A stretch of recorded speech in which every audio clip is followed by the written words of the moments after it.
Lee. It's furious. She's upset. The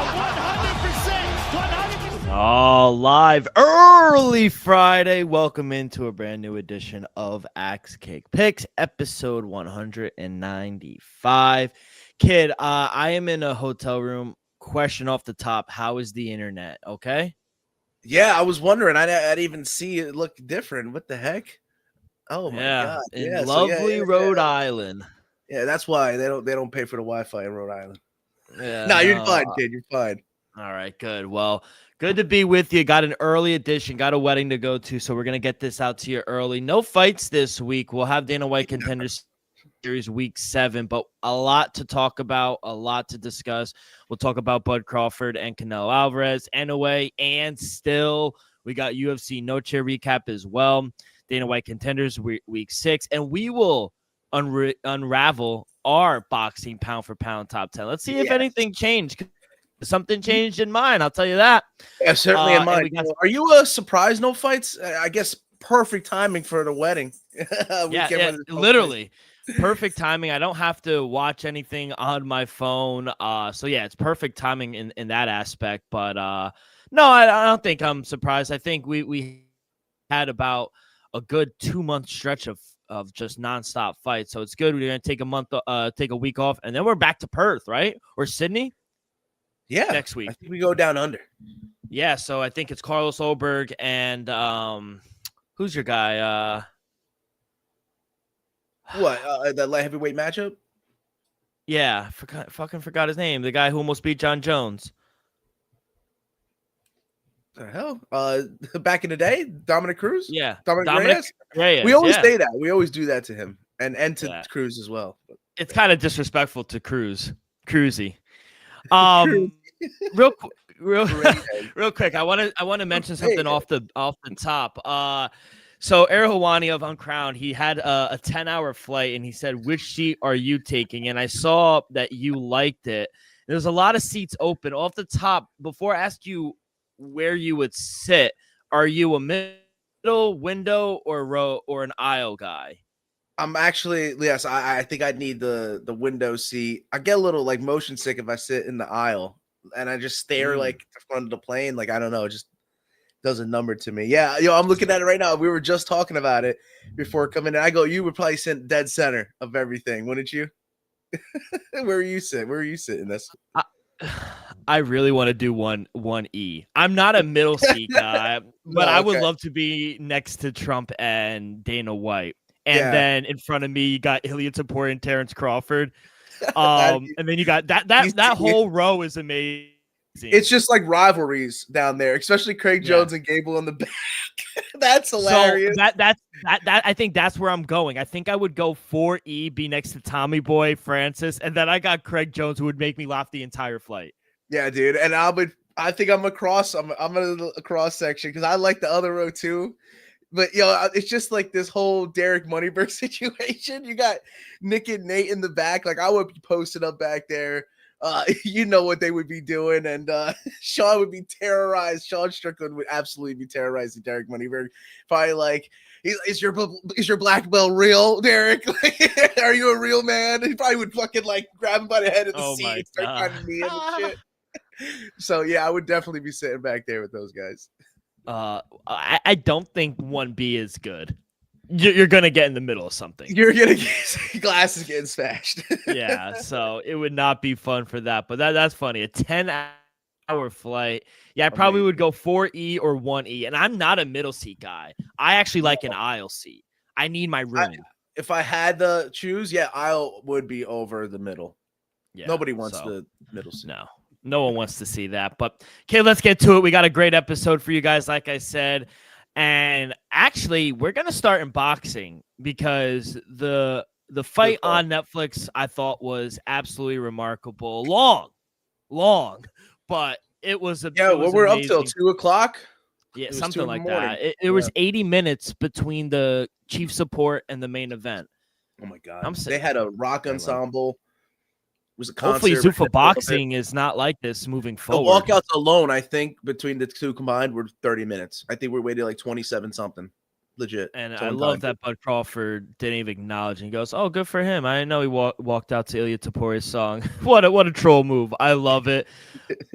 But Bud Crawford, if you didn't know and you're living under a rock, Bud Crawford beats Canelo 116, 112, 115, 113 times 2. I had it 116, 112. I thought he was dominating early, and I don't know if he took a round or two off in like the 6th or 7th, but then he reestablished himself, and he really went on late in the round. And what I think I was really most impressed with Bud, he was exchanging in the pocket, and everyone's saying, Canelo's the bigger guy. His punches are going to land harder. It didn't seem like that. Honestly, it seemed like Bud's punches were more powerful ones. They registered. They certainly did. And his jabs were landing. So what were your thoughts on the fight, and how did you score it? Yeah, man, I'm in agreement with the 112 be 4 rounds scored for him. Yeah. Is that what the math is? Because that's what I'm seeing. Like, I'm looking back at it. I had maybe 4 rounds for Canelo, like how I was just scoring the match 2, 3, 4, 6. Maybe you can throw in a late round, but definitely not the 12th, or maybe not even the 11th, right? Maybe it would be the 10th if you could sneak that in, but it just looked like Bud had his number. He was dominating. I feel like he was cutting angles. People are arguing. You look at just the stat sheet and the strikes. I think it was just closer than what it looked like in the fight. I think you have to be an actual film watcher and not a box score watcher in these type of scenarios to know what you're watching. And so, I mean, yeah, if you don't know Bud Crawford now, I think that's why a lot of people are backing Canelo. We had a gentleman's bet. As much as I wanted to back Bud, I had to go against and go with Canelo. Friendly wager we had, and we were backing Bud Crawford. We saw how talented the Nebraska natives for some time now, and all this how good he would maybe square up in an MMA fight. Don't doubt Bud Crawford now. I mean, he's got some wrestling in his blood. I think he's very smart, even at his age. He's at the top of a heap in his prime, I still think. And I think that he's a guy who could probably win a mixed martial arts fights, actually. So we're a mixed martial arts show, but we talk about all combat sports. And I just think that this guy is a top of the food chain athlete. And I think he could compete in all facets of combat sports if he really put his mind to it in training.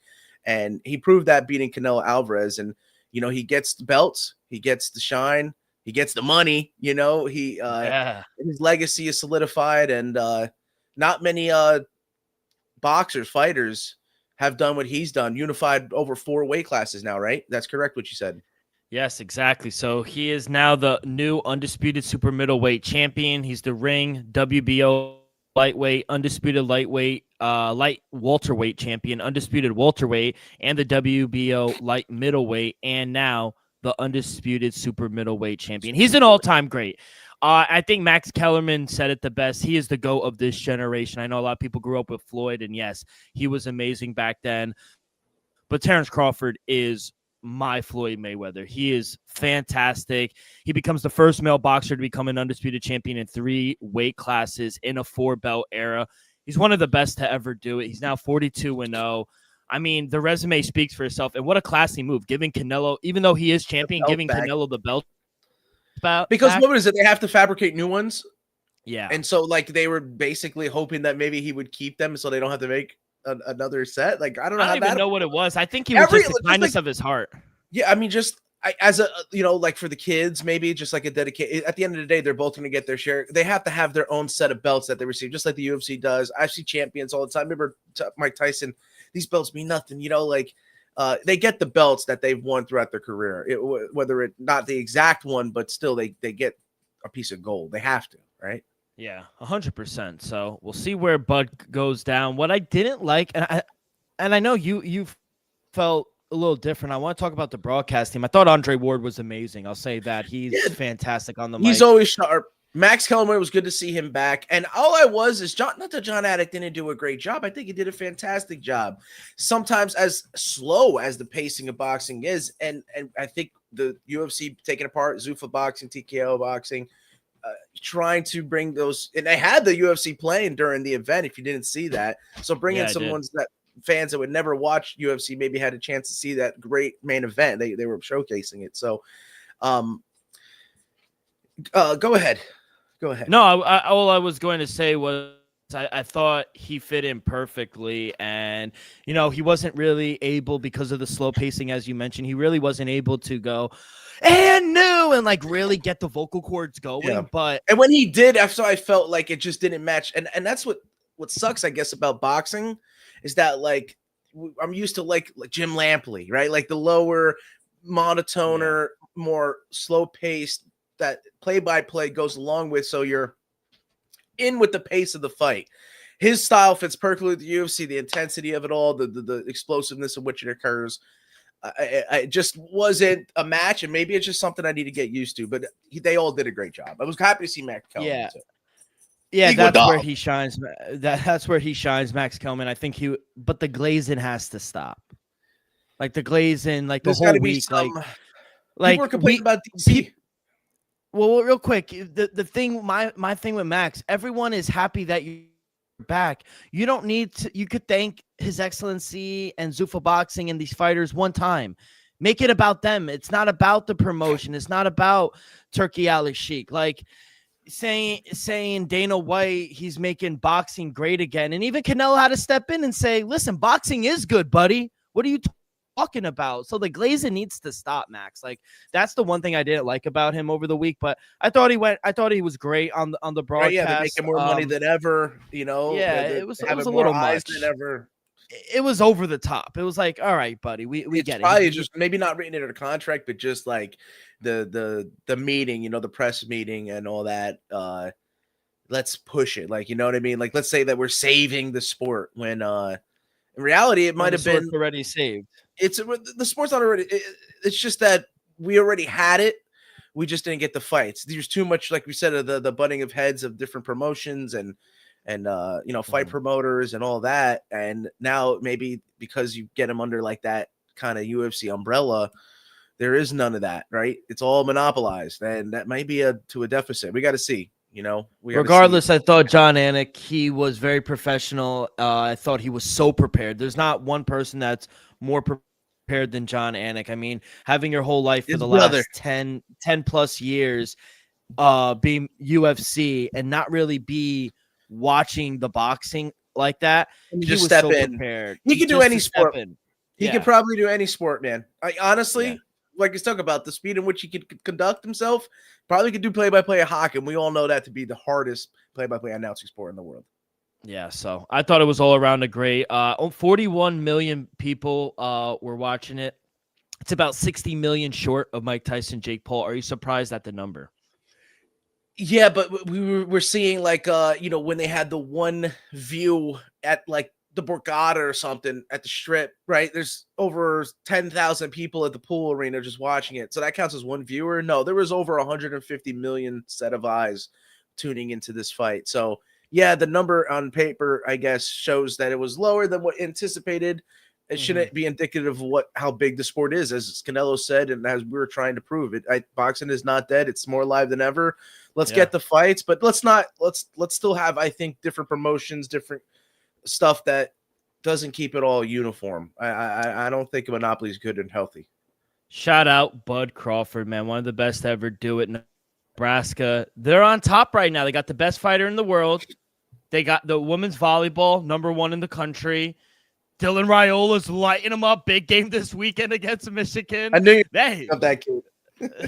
I mean, they're on top right now. You got to give it to them some. Shout out Bud Crawford. We had to lead there. It was the story of the weekend. And then literally a few hours later, Sunday morning, Noah Inoue, and still he dominated his opponent. I'm not even going to try to pronounce his opponent's name, but he won 117-11 and then 118-110 times 2. So another dominant performance by Inoue, undisputed super bantamweight title. So this guy, it doesn't matter. It's a revolving door, 1, 2, and 3, and we'll discuss ours in a little bit. But either Alexander Usyk, Terrence Crawford, and Inoue, they are your top 3 fighters. Oh, how you see it, exactly. Yeah, Murjan Akhmadaliev. How did you watch the fight? And one, how did you think Inoue did? Yeah, I mean, he dominated. Yeah, dude. I think as much as Bud Crawford almost didn't let up a single round of Canelo, I don't think Inoue really let up a single round to that one. I think the judges also scored a maybe 119 to 111, right, or something like that. I think it was pretty consistent to that as well. So, yeah, he just absolutely dominated, showcasing he's a top 3 pound-for-pound fighter. But depending on what Usyk and Bud have done, they might have taken a step back. We'll see. We'll see. Yeah, it was 117 to 111 and then 118, 110 times 2. After the fight, he already announced in the ring afterwards his next fight is being planned in December. He's going to get one more fight in at the end of the year in Saudi Arabia. And he will face David Pescado in Riyadh season in the main event of It kind of sucks that he has to do that, but it's only right. And he wants to stay active. So, I mean, let him put it on the fights, you know? Yeah, he's going to headline the main event of a Japan versus the world card December 27th in Riyadh, Saudi Arabia. So should be very interesting. So shout out NOA. Kid, outside of the main event, I thought UFC Noche was really not good. I thought it was the soul is out of it, bro. Yeah, that's what it is. Like the first one, the second one at the Sphere, like we had all our hearts and intentions on it. Like it was just a bland copy and paste of it. The event. Yeah, I thought the all leading up to like even Alex Pereira's sister, the split decision I thought was bullshit. Then you had the KO, and I was like, okay, maybe things are starting to heat up. Then the fucking Zachary Reese nut shot. That once that happened, bro, unanimous decision. Shout out my boy Hakeem Silva, the only guy to get me home plus 110, baby. Outside of that, it was just a trash event. Alexander Hernandez, he proved me wrong, man. Shout out him. That was a huge knockout against Diego Ferreira in the second round. The legend killer. His career is indicative of that. My boy Quinn Lee really did not show up. He got knocked out in the first round. That was fun. It was fun. It was fun. That fight was fun. Can we talk about Kevin Gastelum, though? Because shameful. Do weight classes not matter, or is the level of respect not even there at this point? I'd cut him off of the win. Wow. But I don't know why they have such a good relationship with him. I mean, he's a great guy. You know, he took it on short notice. Yeah, that as well. But I mean, right, we came up missing weight at welterweight. His size is indicative of a welterweight, but he's missing weight at middleweight. I mean, yeah, I don't know how short the leash is, but you just got to keep your eye on him. I guess we schedule another fight. And my thing is, if I'm the UFC, if I'm the UFC, and I ask him to come up on short notice, aren't you expecting him? Yeah, aren't you expecting him to miss weight? Yeah, I think that's the thing. Yeah, no, I think it's scary. You gonna have to expect him that he's gonna miss weight, so you schedule him to have a full like camp. Like you got to give no short notice fight, and it's got to be at least 6 weeks, right? Maybe even more. So, yeah, that's a shame. Yeah, I know he's well respected in the UFC. He has a good relationship, but he's missed weight so many times, and it's not even like he's trying at this point. And it's not even getting cut for it now. That's what point. Our point is like, but he's not going. He's not going to. I know 30% is a lot of money, and 35. Clearly it doesn't even matter to him. It doesn't even matter because he's like, I don't care. And Stoltz just came out and said that as much as that he was fined is more than double than what he made. Exactly. So they're paying Kelvin Bank. Well, he's been there for years. He's a company man, but like still, like you got to have some respect. You sign on the dotted line contractually. You owe it not to yourself, but to your opponent and the promotion to make weight. Like, if I'm Dustin Schultz, I'm not even taking this fight. But he did. Maybe because of that. And he lost. And that's the problem. Yeah, and he lost. And he burned a lot of tickets. A lot of people were on him, including myself. Fucking bum. Jared Gordon, I did not. If I knew he got hit by a car before the fight, I would not have taken him. Yo, where's James Krause when you need him? I mean, like, god damn. I mean, I feel bad for Jordan. Honestly, I thought he had a very good second round. I thought it was 1-1 going into the third round, and then he just got caught. But whatever thing, Jared has always been good, man. Gifted Garcia, bro. He's a dog. Shout out my boy George. David Martinez, I think, in his second fight in the UFC, to be an extremely talented and experienced UFCer like Rob Font, Dave Martinez is the real deal. He is going to be really good. The kickboxing class teacher Right, he's a teacher who goes to kickboxing class after school. What a guy! What a story! I told you I liked his skills too. Like when he's gotten in the octagon the past couple of times, like he's done really well. I think David Martinez is a really good striker. I think the Rob Font fight. That's I looked at it on paper.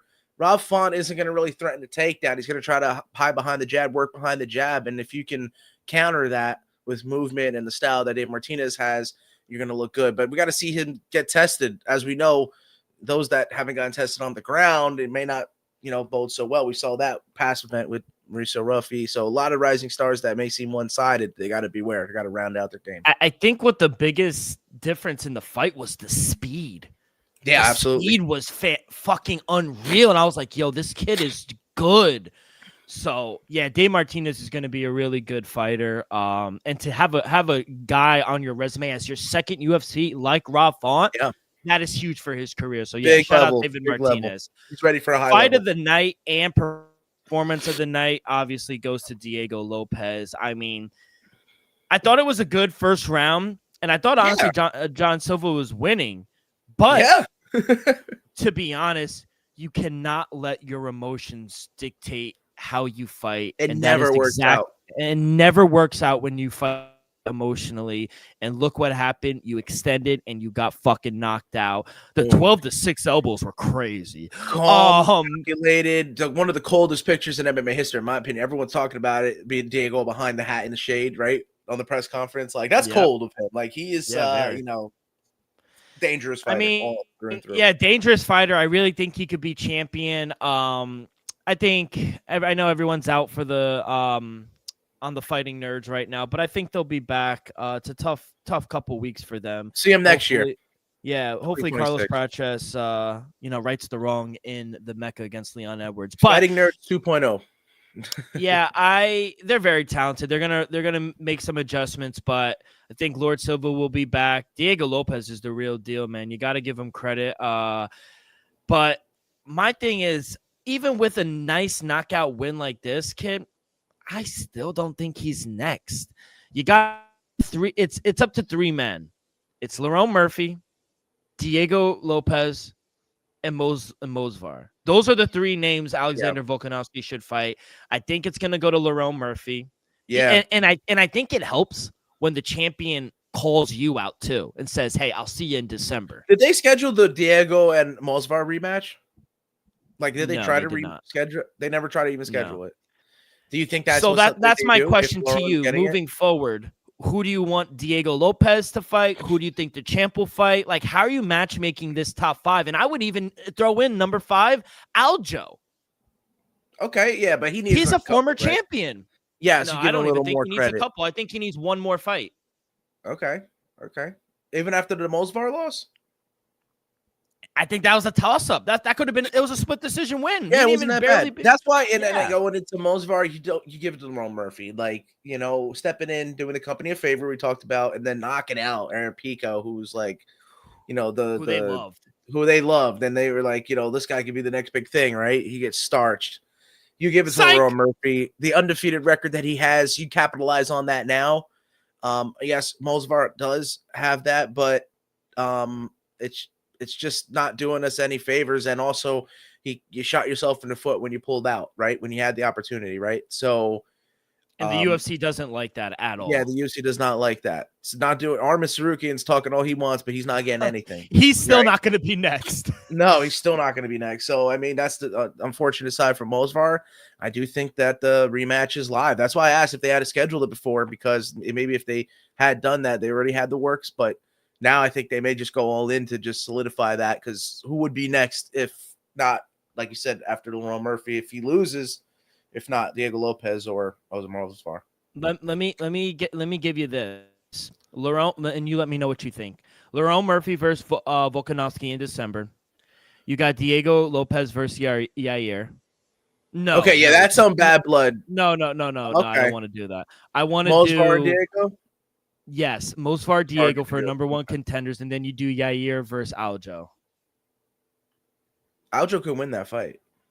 100%. And if he goes and submits him or knocks him out or dominates him, who's to say a former champion? I know he doesn't have the best relationship with the UFC, but at a certain point, meritocracy has to have some stand. Yeah, Does it yeah, not? you're right. Coming off a title shit, is Yeah. he not? So I mean, Yes. boom. Next up, sorry, That's what Mosbar. I'm saying. Even if What you beat do you Diego think Lopez, about that, though? You're still not next. I do think it's a stretch now. I do think that if Mosvar wins again, you got to give it to him. Diego Lopez finds himself in that situation, winning against Mosvar, getting that right. You're hard pressed to maybe put him over Aljo if he comes out victorious, but if it's like a decision, like we talked about, okay, so what have you done for me lately? I think that depending on the finish, whatever the outcome of the event, the fights are, does determine what may happen. I think the UFC is playing it by ear a lot. We're not getting fights, 6 months in advance. We're getting fights a month time. We're not even seeing odds until the day before. I mean, anything can happen in the sport, and that's maybe what the Mozart has the record, has the resume. He just beat Aljo very closely.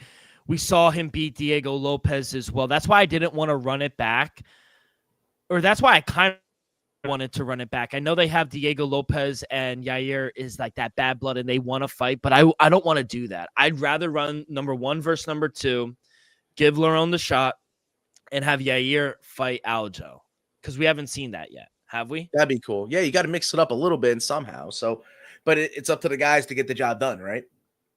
Absolutely. Do you think, gun to your head, true or false, do we see Alexander Volkanovski fight Lerone Murphy in December? True or false? True.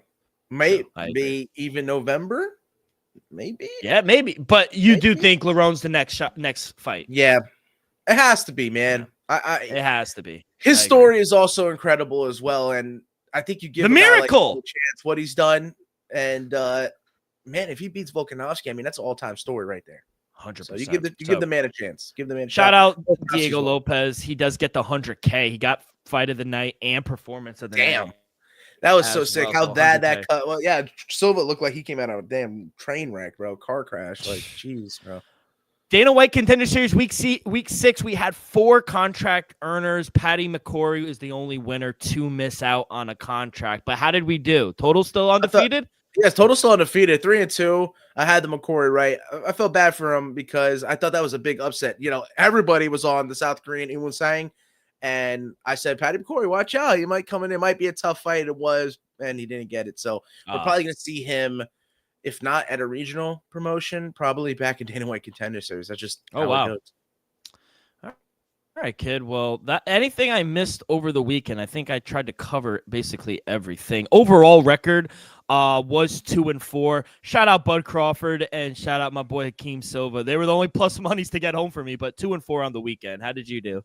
Yeah, me, I touching a whole board. That the push came into play. So 6, 7, and 1. You always see those random occurrence every now and then. It's just like in boxing. I mean, it's like none of the draws occur, and then you have 2 in the same weekend. We had the one in the UFC Noche, and then you had in Canelo Crawford and Billy Lester Martinez fight. They went to the draw. So yeah, interesting to see those occur. But like I said, 6, 7, and 1. Nice. I forgot I had to push the no contest with fucking Zachary Reese. Yeah, exactly. Yeah, so I did have the 1. So yeah, 2. Yo, and then did you catch BKFC? No, what happened? Oh my god, just knockouts, bro. Yoel Romero looks I saw the Yoel Romero. Yeah. Do you know the heavyweight? Did you stick around to the main event?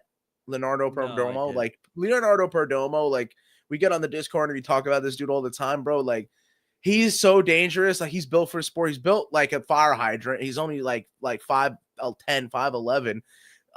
And he just is so fast and just knocks people out. Like we're saying, maybe we get that fight, as I was exclaiming, but I don't know. It looks like Perdomo's on his way to Big Ben Rothwell. It looks like Ben Rothwell actually is going to want to fight that. So yeah, Yoel Romero might have one fight in between getting a title shot. Real quick, I saw the video after Yoel Romero knocked out his opponent. I saw the video surfaced of Joe Rogan talking about him, and he goes, I talked to a doctor. They said, where did you find this man? Yeah, about how his eye was healing quicker than most. Yeah. And I go, this man was made in a lab.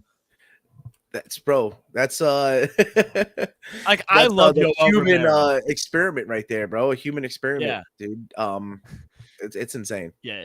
I love you. So shout out him. Huge win in BKFC in his debut. But all right, kid, before we Unreal unravel our boxing top 10, a quick word from our sponsor. We are brought to you each and every episode by Viva Tequila Seltzer, the most refreshing hard seltzer on the market, hands down. There's no wonder why Viva was voted #1 hard seltzer in the world by San Francisco World Spirit Competition.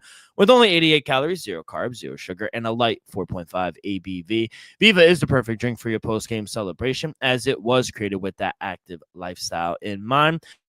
We flavor tequila seltzer because flavor is the spice of life, and we like our drinks to just a kick, just like how we like our lives. Whether it's Huckleberry playing around a golf with the boys or an elderberry, hopefully they have some at the wedding. It doesn't matter. Our favorites pair perfectly with that Artisanal Blanco tequila for that subtle and refreshing drink. Our belief here at Axe Kick Picks and at Viva is to live long, live well, and live it up. All right, kid, let's get to it. Our updated boxing pound for pound top 10. I want to go down from starting at 10 to #1, and I will let you lead it off. Who do you have at your number 10? Before we get into it, the Viva, you got to tell the boys to put the AKP on the other side, the other top yes, corner. I will. But man, I've been back and forth a little bit, and I think yours is going to be way more practical. You've been always the logical one and rational thought and voice. And me, I give the provocative hot takes that sometimes seem very hipsterish, but hey, let's have some fun. Number 10, I got Canelo Alvarez. I was so close and willing to rank Junto Nakatani in the top 10, but keeping Canelo ranked just means that, like, as another fellow unranked guy, David Benavidez, if he gets that shot, secures that fight against him, which we thought would maybe happen before this Bud Crawford fight, if they would ever got it together, if these guys put the egos aside, which they did and got it done. So David Benavidez took a back seat.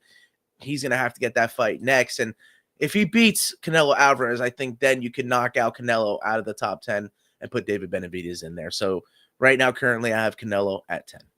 Do you hear the landscapers outside? No. Okay, good, because they are fucking loud. Yeah, I actually have Canelo at 10 too. Hey. I mean, yes, I have Canelo. I know it was a tough loss, but we're going to talk about Terrence Crawford. He had no answers, and he graciously handed over his undisputed super middleweight titles. By the way, Stadium Series was amazing. The Stadium Show was amazing, Allegiant. But Canelo's been a pound for pound fighter for a decade now, and though he did get outclassed by our boy Bud Crawford, he's still only 35. He has a lot of mileage on his body. He has 70 fights in 20 years of fighting. And, we're witnessing one of the all-time Mexican boxers of all time. So the speed's going down a little bit. Going off the shots didn't look as good. Yeah, man. It's coming. I think all eyes are going to be on him moving forward, but he is still a top 10 pound-for-pound fighter. Don't get it twisted. I know he lost last weekend, but he is still one of the greats. 63-3. That is why no one. And he has 39 knockouts. There's more knockouts than some people have fucking wins. So he's been doing this for fucking 2 decades. He is fine. Canelo Alvarez is still in my top 10. I'm gonna be real. I think he should move up a weight class. I think he should go up one, just a half weight class, or whatever's the next one up. Because I think he jumped 2, like Bud did, to fight him when he fought Bivol. So yeah, I think just a half step up might be a good move for him. Fill out a little bit more. Maybe that'll do a benefit. I don't know. Let's mix it up. What do you got at 9? Oh, right into it. So I think this is where the controversy starts right away. I'm on it. I think with the Canelo loss and the way that he looked, it's not to diminish anything that Bud's done. Absolutely, this guy is going to skyrocket in the rankings, but I think it does a hit for the kind of like menage a trois we've had there when exactly what I was speaking of moved up, and he lost, and it wasn't the most dominant fashion in what he won when he did. And then he has this fight against this opponent. I'm putting Artur Beterbiev at 9, being at it. Like I said, he lost to Dimitri Bivol. So that, like I said, that menage a trois there, you had Canelo lose to Dimitri Bivol. You had Artur Beterbiev lose to Dimitri Bivol. So Dimitri Bivol's got to be ahead of those 2 guys. But I think just based off the performance, and that sucks that I guess it may be unfair of my part to have them take a hit coming off of a win. But like I said, because of the Canelo loss, it just seems that their level isn't going to be as much as maybe the lighter guys who haven't been discredited all this time. Our arguments for the lighter guys being ranked higher, they deserve it more now after seeing that. They can move around in the pound for pound and move weight classes and actually compete. But Crawford proved that point. So yeah, like I said, sorry for the long-winded answer. It's going to be 9 Artur Beterbiev and 8 Dimitri Bivol. I gave you those two real quick. All right, number 9, I got Junto Nakatani. Nice. I moved him up 1. He was top 10. He was number 10 for me last time we gave our rankings. And I feel like I was in this hotel room last time we gave our top 10. Exact one? Surprisingly enough. No, I don't know. We're on a different floor. But Okay. yeah, definitely same state.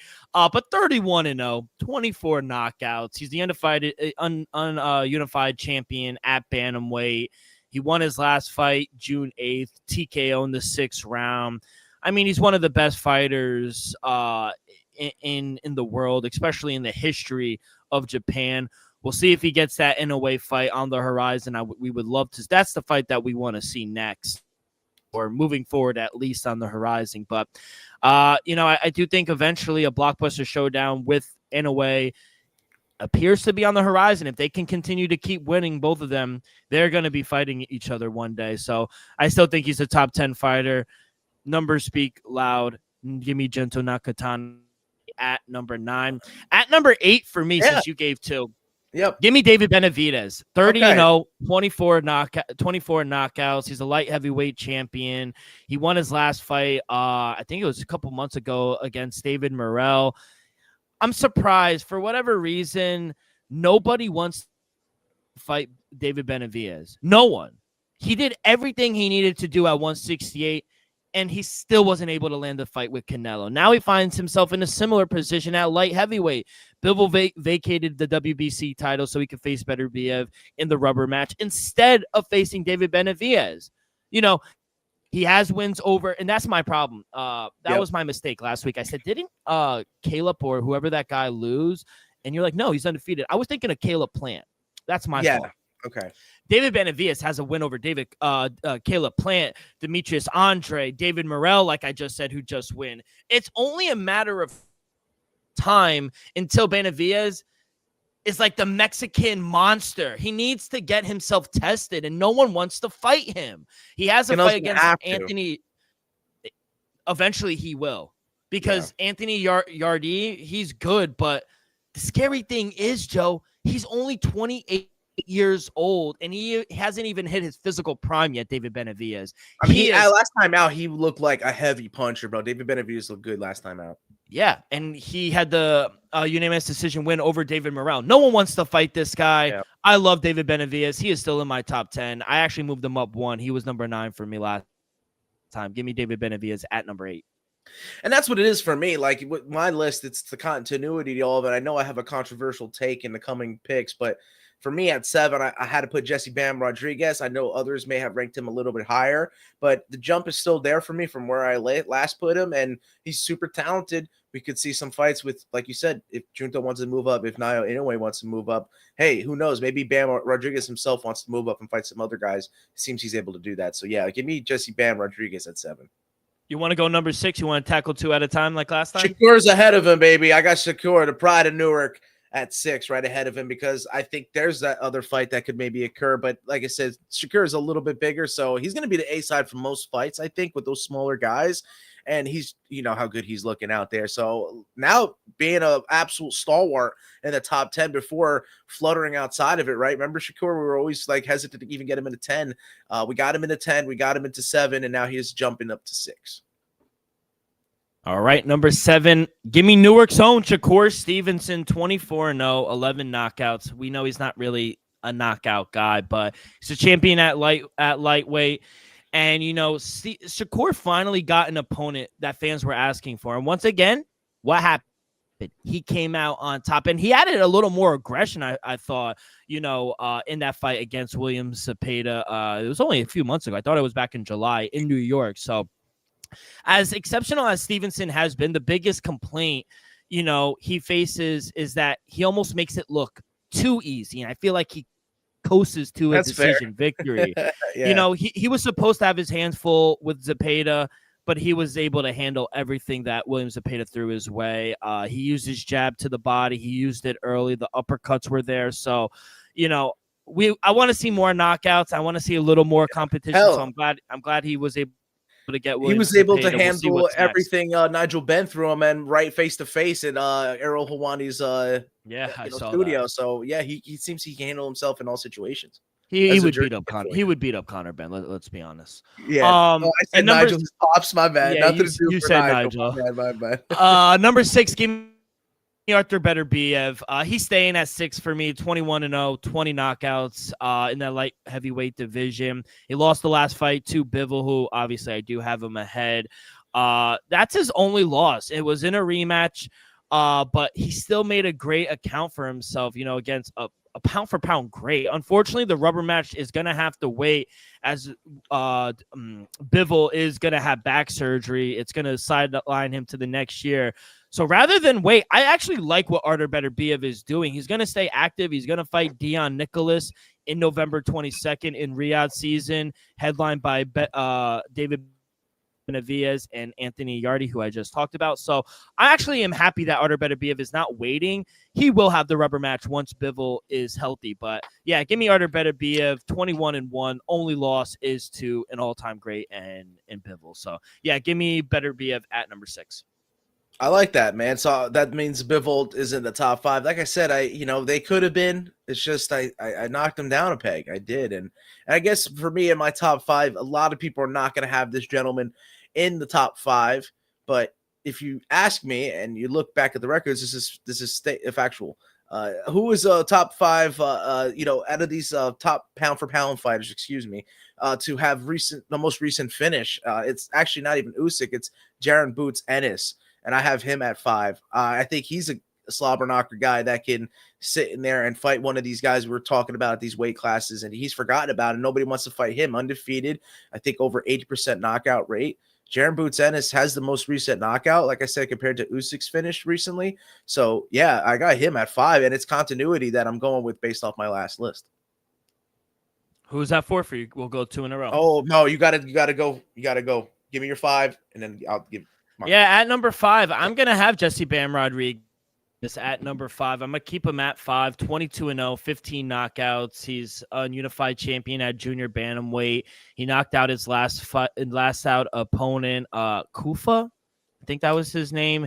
His next fight is November 22nd, like I said, on that Anthony Yarde Benavidez fight. He's going to fight Daniel Martinez, but Joe, Jesse Bam Rodriguez, just 25 years old, and somehow he manages to be underrated despite his pound-for-pound status. He collected another world title, WBC, in the 10th round in a finish. So, when we talk about the smaller weight classes, we often mention Inoue, but maybe we should be talking more about Bam Rodriguez. He'll face a WB title holder in Daniel Martinez in November, which he will have an opportunity to put his name on the ballot of Fighter of the Year. If he gets every time I watch this man, he knocks someone out. I mean, this guy is amazing. So, yeah, I'm a big Jesse Bam Rodriguez fan. At just 25 years old, yeah, he's a top 5 pound for pound fighter for me. I love it, man. And we've seen him move weight classes. Needs to get that knockout power showcasing. And I think his last outing was that decision. But I love Jesse Bam Rodriguez. And I think, like you said, at any weight class, his style translates. So, great fighter. Now, here is where the controversy comes into play, because you're going to be like, this man cannot be ranked in the top. Guess what I have at 4? You're going to hate me for it. I have Gervonta Tank Davis at number 4. Yeah, I mean, retired. There's no credibility to this. Yeah, there's no credibility to this list anymore. I mean, he's not retired. He's fighting Jake Paul, isn't he? Yeah, but yeah, I guess. Yeah, if Jake Paul wins, does he? It's an exhibition fight. Exhibition fight. That's my thing. I'm playing devil's advocate. If we think this fight is legit, then Gervonta Tank Davis deserves to be ranked at 4 based on what he's done and what box office he could sell. I mean, this guy's undefeated. He gets knockouts. I think everything about him should be ranked in the top 10 pound for pound, but he quote unquote retired. So I think he's playing all of us. I think he's going to fight Jake Paul, beat him, and then we're going to see him back in the ring, maybe against Shakur Stevenson. So we get 2 of those top 10 pound for pound fighters facing off again, and I think it makes for fireworks because we needed that fight for Shakur to legitimize himself. And so let's see if that happens. I'm going to put Gervonta Tank Davis at 4. Yeah, give me Dimitri Bivol at number 4, 24-1, 12 knockouts. He avenged his only loss to Beterbiev back in February. Excellent performance. Now, he will avoid, like I said, David Benavidez for now. He's going to get that rubber match against Artur Beterbiev in his next fight after back surgery. So, should be a very good fight, highly anticipated. If he beats Beterbiev, he needs to face David Benavidez. And if David Benavidez wins his fight, there's no more running. Dimitri Bivol versus David Benavidez. That is the fight to make. And truthfully, I came on AKP months ago and I advocated I don't even want to see the rubber match. I want to see new blood. I want to see David Benavidez taking on Dimitri Bivol. I came out here and said it. Obviously, I have no pull, but that is the fight to make. They're going to get fucking 10 times the money for this rubber match. I understand the politics of it, but after he beats Beterbiev again, no more running. You have to take on David Benavidez. Yeah. That's what I'm saying. That fight could happen between Canelo and David Benavidez even after his most recent matchup for Benavidez. But yeah, that's the fight that should happen if he's the interim champ, right? You got to fight the lineal champ. So yeah, that fight's gonna happen. It's no longer it's no longer Beterbiev. It's Bivol. Who do you got at 3? I got Nayo in a way. I think we both agree that he's at 3. Yeah, I got Inoue at 3. I mean, undisputed champion at junior featherweight, 31-0, 27 knockouts. I love how he's staying active. He's having his next fight December 27th. It's not I don't think because people are like, oh well, he could be 2, he could be 1. He just recency bias. I don't think it's that. I don't think it's that Inoue did anything. These are like wrong. 1A, 1B, 1C kind of. It's just really difficult to hold Crawford back after what he did to Canelo. Nevertheless, I do think Inoue continues to showcase his excellence inside, the boxing ring. So this time, I think he opted to use his wits and skill, and I just think he outsmarted his opponent. I think he got the unanimous decision victory. Usually, he gets the knockout. So. He's going to compete for a 4th time in 2025 in December 27th. So he could get fighter of the year as well. So hopefully I am waiting for that Japan clash with current bantamweight champion number 9 in the world, Junior Nakatani. Woo! So hopefully that happens in 2026. But yeah, give me Naoya Inoue at number 3. Like I said, yours is more legitimate of a list. There is no merit to my list because you're going to hate me for keeping Bud back at 2. I do have him at 2. Doing what he did, he should be number 1. But it's just, Usyk gets that finish, and it's the heavyweight division. We're talking about the baddest man on the planet. It's always the heavyweight. And if we're, I know he's done historic thing, Terrence Bud Crawford, and unifying 4 weight classes, but Usyk has done 3 at those higher weight classes. I think you can't diminish that much. So my list, I am keeping Usyk above Bud Crawford, but he's certainly done enough, like I said, to be number 1 overall. So I just had to be the controversial one with everything that I said for my list. So Bud at 2, Usyk at 1. What did I come out last episode and say? He needs to knock out Canelo to be number 1. Give me Terrence Crawford at number 2. Oh, love him. I think he's the GOAT of our era, to quote Max Kellerman, 42-0, 31 knockouts. Super middleweight, undisputed in 3 different weight classes. Wow. I mean, yeah. I mean, just don't let the scorecards fool you as well. We mentioned it. 116, 112, 115, 113 times 2. Crawford was absolutely outclassing Canelo. He becomes undisputed as super middleweight champion. Pound for pound, one of the best fighter. He moved up 2 weight classes and dominated Canelo Alvarez. And Canelo was considered the face of boxing, and it leaves a lot of people frustrated by the end of the night. So with 3rd undisputed status, Crawford has to be there, but you're right. Alexander Usyk is number 1, and I just think the heavyweight champion has to be, when you say pound for pound, baddest man in the world, it has to be Alexander Usyk. What he did the day after my birthday, what he did the day after my birthday, knocking out Daniel Dubois in round 5. Yeah, bro. It's just like he didn't even belong. He made Fury look like he didn't belong too, bro. I mean, he finished Dubois and he made it look easy. So there's no controversy in the rematch.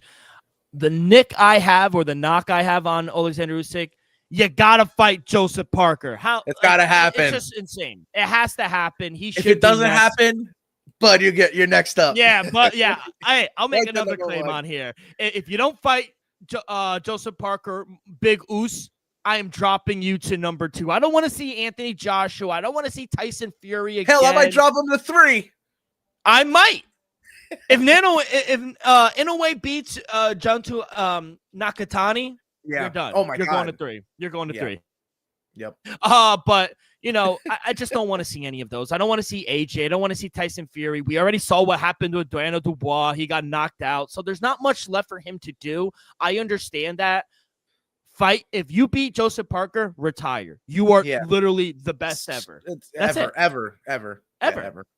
So, yeah, I got Alexander Usyk at 1 for now. For now. Well, I didn't see us aligning at the end. 100% did not expect that. So thank you for the surprise, my friend. Yes, absolutely. I knew it. I told you. I was like, and while I was writing the list, not so fast. I wanted to put so bad at 1 because he outclassed Canelo. But I said, I listened to the pod and I said, I would only put Bud up number 1 if he knocks him out. And he didn't. He didn't even knock him down. So they cannot do that. Guys, they neither got knocked out. It was like 730 rounds or something like that. I saw statistics. Insane. All right, kid. Before we get to Dana White Contender Series Week 7, I have some news. We got a new UFC Vancouver main event. Anthony fucking Hernandez is out. In steps all in Brandon Allen taking on RDR October 18th. Do you like this for All In? He has the jiu-jitsu to maybe keep it standing, And honestly, hear me out now. He might have a little edge in the striking, Brandon Allen. Am I fading RDR with his momentum and a full camp? No. But keep an eye out for Brandon Allen. I think the Louisiana, they got some dogs. Yeah, I'm trying to get see if we have any odds. No. RDR's got to be a minus 200 favorite. What? It's not best fight odds. It's what is it now? I do fight odds IO now. Yeah, fight. That's the better one. Thank you. It's just more of a. It seems more dug, accurate. And accurate. Yeah, they dig for those. Well, we don't have lines yet. Oh yeah, no, we have for Dana White. Oh yes, series, so. Yes. Guess whose line is it anyway? Guess the main event. Minus 175 RDR. Brandon Allen plus 150. I thought it's closer than I thought. I was gonna say like plus 165 if RDR got to the minus 200 range. So yeah. We have 3 fights scheduled for November 15th at the Mecca UFC 322. Roman Kopylov taking on RoboCop Gregory Rodriguez. GM3 Gerald Marshall will take on shout out Kyle Dawkins getting a fucking pay-per-view fight after coming back. GM3? Yep, against GM3. Wow. And then we have Bo Nickel after that tough loss against Rodolfo Vieira. A little wrestling against jiu-jitsu. Yeah. What do you think about those 3? I think I would favor Bo Nickel. I think the wrestling is gonna outpace the jiu-jitsu. Even though Vieira is streaking right now, stylistically, I think this is a good matchup for Bo. Who'd you say before again? My GM3 and quick turnaround for what's his name? Kyle Dawkins. I might gotta go with Kyle Dawkins after that knockout Michelle. And then we got RoboCop and Roman Kopylov. I think these guys are gonna slug it out. I think someone's gonna get cut, someone's gonna get hurt. Yeah, RoboCop and Roman Kopylov, some of the nicest guys. You wouldn't see that if they were in there throwing at one another. They look mean in there. So yeah, I think that fight's gonna end brutally. And then lastly, we got a fight. And I think you mentioned it last pod or maybe a week ago. UFC Qatar, November 22nd. Sergey Spivak will take on Shamil Ghaziyev. Yeah. While he's staying home.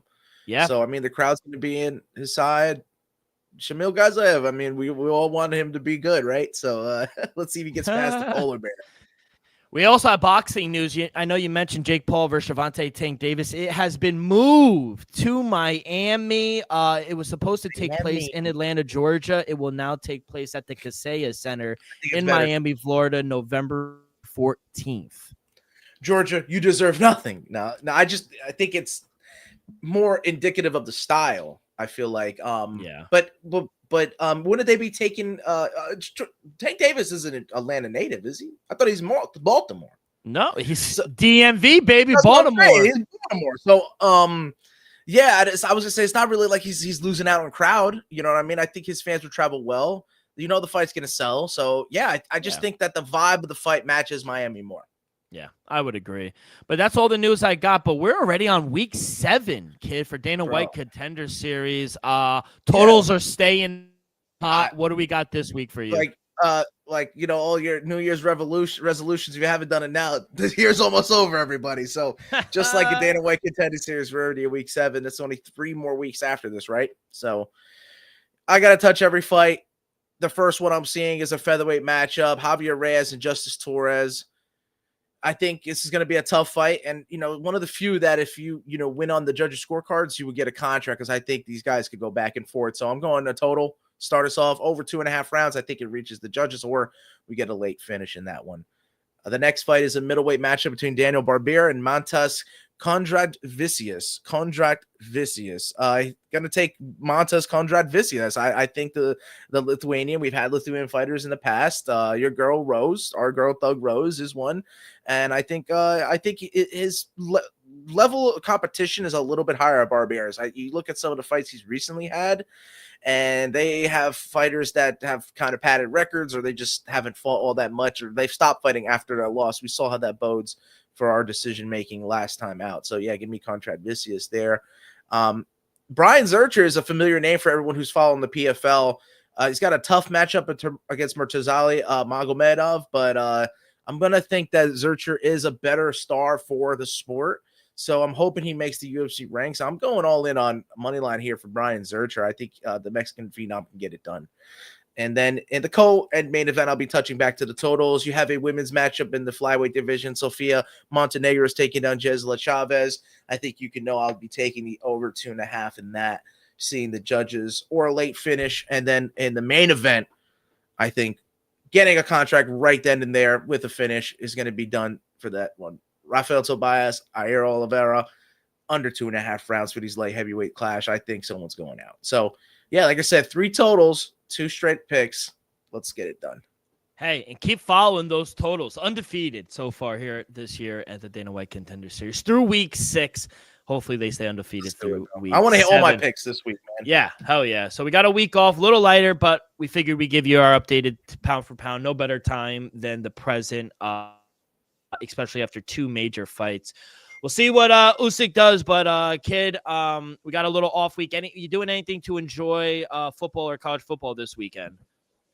No, I'll be working, man, honestly. But I got a little something for 10 seconds left.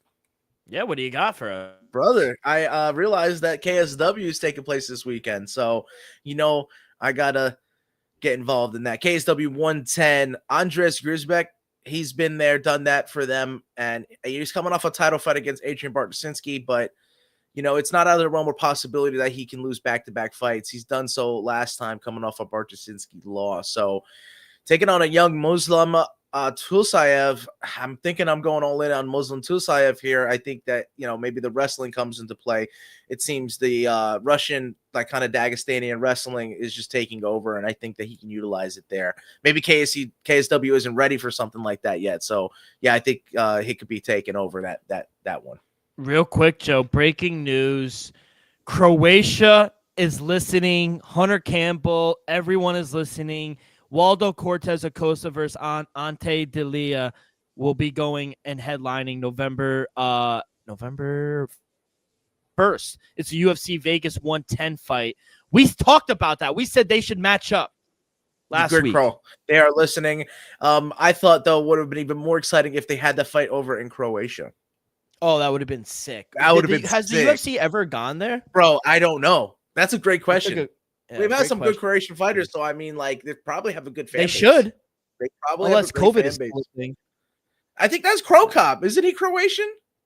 No, I said unless COVID's still a thing. No. We beat COVID, motherfucker. No, but I think Mirko Crow Cop is Croatian. You know what I'm saying? And yeah, I mean, dude, you definitely have good fan base out there. All right. Well, I just wanted to say that off the top. That just came across my timeline. But Joe, good luck this weekend. Enjoy whatever fights you'll see. Enjoy football, and we will be back next week like the UFC. So enjoy your weekend, everyone, and we will see you guys down the road. Peace.